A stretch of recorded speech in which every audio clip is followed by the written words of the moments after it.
kami di sini untuk memenuhi tugas mata kuliah Ekonomi Manajerial. Izinkan kami untuk memperkenalkan diri terlebih dahulu. Nama saya Nadia Sabila Effendi dan Saya Salva Fitri. saya Yuliana Helen. Saya Muhammad Saman. Saya Jalil Birangkat. Dan saya Mutia Nisa. Nah, sekarang kami udah ada di Galeri Jawet Niang nih. Nah, teman-teman semua pasti udah pada penasaran kan apa ada yang ada di dalam? Yuk ikutin kami.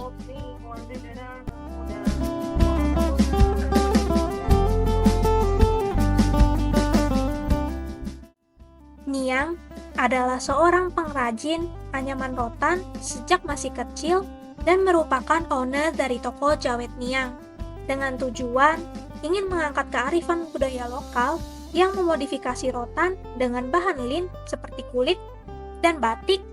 Niang merintis usahanya di bidang jawet atau anyaman mulai dari tahun 2015. Halo guys, sekarang kami lagi ada di Popere Hotel.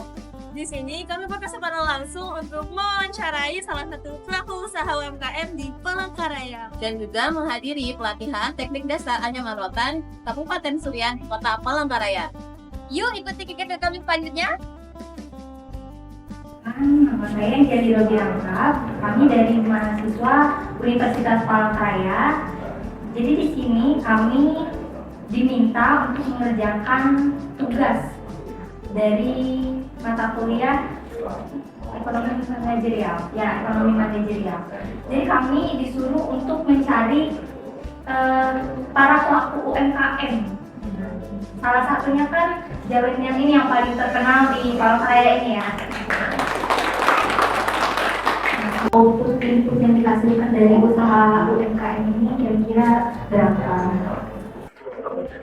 Terima kasih. Sebelumnya kami ingin memperkenalkan diri terlebih dahulu dan kesempatan kenal tentang saya Ferdi dan rekan saya Ilham.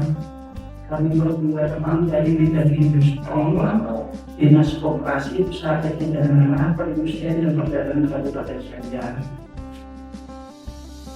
Hasil input atau pemasukan yang diterima oleh Jawet Niang tergantung pada banyaknya produk yang akan diolah atau diminta. Akan tetapi, sudah bisa diperkirakan pendapatan yang beliau terima juga cukup besar dari hasil penjualannya. Tidak hanya soal bisnis dan cuan, output yang dihasilkan dari Jawet Niang juga tidak hanya sekedar bisnis turun-temurun, tapi juga sebagai upaya untuk melestarikan anyaman rotan, sekaligus membantu para pengrajin rotan. Saya sebelum berdiri atau membuat brand dengan Jawet Niang itu tujuan utamanya itu tidak lain dan tidak bukan ingin mengangkat kearifan lokal, terutama kerajinan anyaman rotan ini. Karena sebagaimana kita ketahui di daerah Kalimantan, terutama di Kalimantan Tengah, hasil alam terutama rotan itu banyak sekali dan sangat berlimpah. Bangga atau membina pelaku perbaikan kerajinan rotan, membuat anyaman rotan ini seperti ini. Batik itu butuh ketelitian, kesabaran dan sebagainya.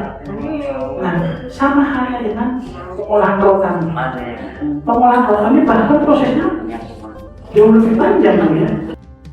Dalam proses pembuatan anyaman rotan sendiri, ada beberapa proses tahapan yang perlu dilakukan oleh pengrajin. Yang pertama, ialah memilih bahan mentah yang digunakan, seperti rotan dan juga banyak sintetis yang digunakan dalam berbagai industri dalam membuat pakaian, aksesoris, dan tas. Dalam memilih bahan baku rotan, perlu mempertimbangkan kualitas rotannya, seperti memiliki tekstur halus dan seragam, serta elastis dan mudah dibentuk. Kedua, dilakukan proses pembersihan, pemutihan, dan pewarnaan. Rotan yang sudah dipilih akan mulai dibersihkan untuk memasuki tahap pemutihan. Hal ini dilakukan untuk mencerahkan permukaan rotan.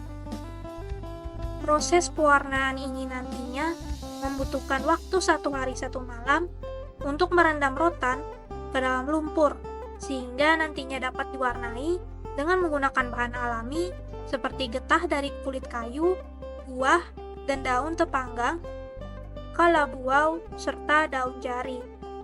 Ketiga, dilakukan proses pembelahan sesuai dengan ukuran yang diinginkan. Rotan mulai dibelah menjadi beberapa bagian untuk proses perautan sesuai dengan ukuran produk yang diinginkan. Setelah proses pembelahan, proses perautan dilakukan agar rotan yang tebal dan padat dapat menjadi tipis dan halus supaya mudah dibentuk.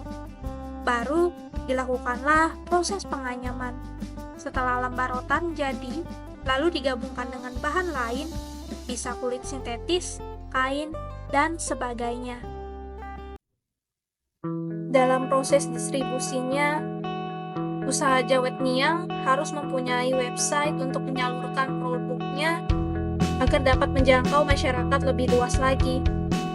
Dan website merupakan hal yang sangat penting dalam dunia online, terutama untuk tujuan suatu bisnis. Di era digital seperti sekarang, suatu usaha tanpa website akan kesulitan bersaing di dunia industri. Karena itulah, walaupun Jawet Niang sudah dikenal oleh banyak kalangan dengan inovasi dan harga yang cukup premium, maka dari itu, dengan mendorong usahanya menciptakan produk untuk dilelang atau dijual secara terbatas lagi, akan memiliki keunikan tersendiri bagi produk dan usahanya. Produk tersebut akan memiliki nilai harga yang tidak terpengaruh oleh produk sejenis atau lainnya.